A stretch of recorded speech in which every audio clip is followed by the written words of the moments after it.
So if you guys have already started playing Grayzone, this video might not be for you. But if you're brand new at Grayzone and trying to understand the learning curve, I made this video for you guys. Now the learning curve to this game is not as big as Tarkov's, but it's big enough where it can make you feel defeated and not want to play anymore, or even possibly want to get a refund. Now jumping into this, you have 3 factions to choose from: Crimson, Lemang, and Mithra. Now when choosing one of those 3 factions to be a part of, if you have any friends that bought the game and you guys want to play together, make sure all 3 of you guys choose the same faction, otherwise none of you guys can play together. You'll have to actually wipe your character and start from scratch again. Now immediately after making your character, you are dropped into your base. And this is where you're going to be able to trade with vendors, buy from vendors, pick your tasks from your vendors, build your kit, access your locker, and even talking to other players to potentially find a teammate if you're running a solo. We're the only 2 who made it. I'm proud of you boys. I'm really proud. Thank you. I appreciate that. Got my tears running right now. But you do need to be careful because your base is also open to be raided by other factions. So in my opinion from playing, I realized that when I start to do a task, I only bring what I'm actually gonna really need, because I like to leave space in my pockets, my backpack, and my vest to bring back loot that I might be able to use in the future. But the main things I do bring: surgical kits for your organs, bandages for light and medium bleeding, tourniquets for heavy bleeding, splints for your broken bones, pain pills which cure majority of hurt and agony pain, and you gotta watch your blood because it does not take much for you to become dizzy.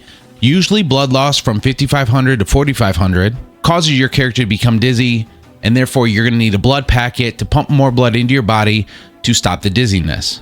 Make sure you do have a helmet, you have a vest, you have a pair of Razer headphones, your backpack. Make sure you get a safe lockbox, which I believe you get during a task. You don't get it right away.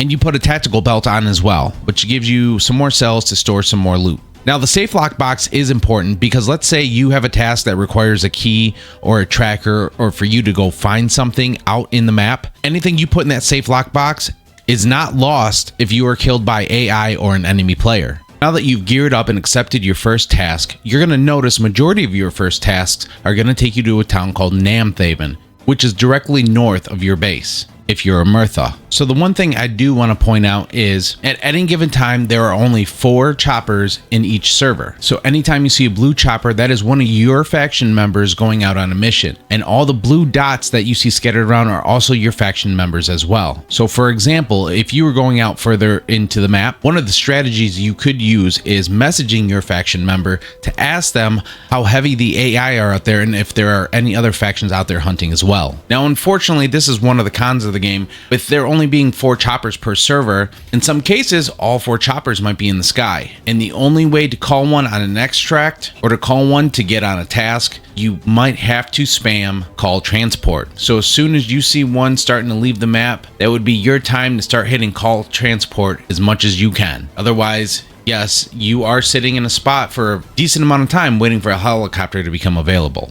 Being brand new at the game, you're going to notice there's only 2 landing zones available, Bravo 1 and Bravo 2. That is because as you accept more tasks, the further out you have to go on the map. And when you start accepting tasks in other towns, that's when new landing zones start to show up. So a couple crucial things to keep in mind. First, this is not a battle royale. It's not fast and high pace. So you want to go, what I say is low and slow. And what I mean by that is checking your surroundings as you're walking, staying crouched, sometimes laying down to scout an area before you move forward. Because in this game, when you die, you lose your whole kit. You lose your gun, your backpack, your belt, etc. Everything except what's in your safe lockbox. So when you die, as long as you don't end deployment, you are able to call a transport and head back to the spot that you died. And as long as nobody has looted your body, you are able to pick up everything that you have lost. But if you head out there and you die by AI or an enemy, then your body resets, and whatever you had on that body before you were able to loot your old body, that body only exists and the body previous disappears. And the only other way around this is as long as you're running with a team or a teammate, and when you get shot and you go into a coma, your teammate is able to revive you as long as he has the proper materials inside of his bag to revive you with. So the second crucial thing to remember is that the task description locations are very vague.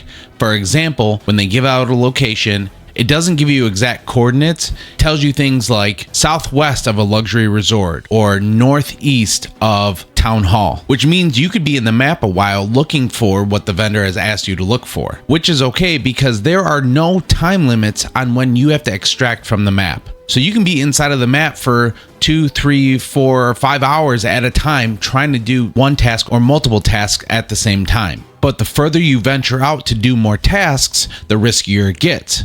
So the longer you're inside the map, the longer you risk of another faction team showing up in the area that you are at and risking yourself to be in a PvP fight. So once you complete a mission and you have no other missions you want to do, you don't feel like going around looting anybody, killing any AI, looting their bodies, you're going to open up the map and you're going to go to your base where your faction is located, and you're going to call in a transport, which then it will ping the nearest extraction point with a time frame when the chopper is going to be there to come pick you up. But the one thing you never want to do is go up in the right hand corner and hit end deployment, because if you hit end deployment when you're out on the map, it will cancel everything you did for that task and it will remove your whole kit off your body. So whatever you do, do not hit end deployment. Always call in a helicopter to the base. Once you arrive back at the base, you can go ahead and open up your stash and move things over from what you've looted into your locker, sell things to vendors. But what you want to remember to do is go into the vendor that you did the task for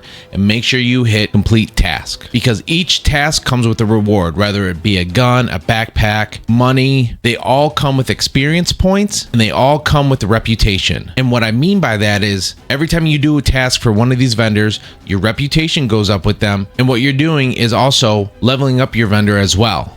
So the higher you level up your vendor, the more your vendor is going to offer to you. So you will see the items that the vendor offers for sale increase for the more tasks you do for that vendor.